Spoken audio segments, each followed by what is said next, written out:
दिवाळीनंतर धीराने वहिनीला तिच्या माहेरून येताना लॉजवर नेले आणि पूर्ण दिवस वहिनीसोबत धीर, आरव आणि त्याची बायको सुहानी यांचे एक किराणा दुकान होते.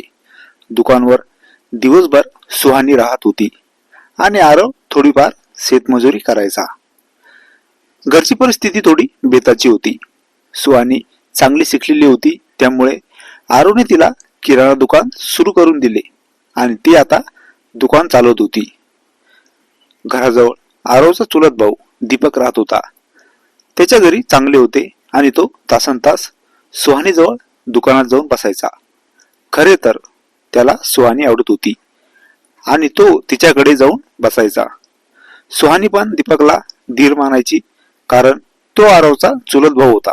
कधी कधी दीपक असं काही बोलून जायचा सुहानीला की सुहानी त्याचं बोलणं ऐकून एकदम आश्चर्यचकित होत असे.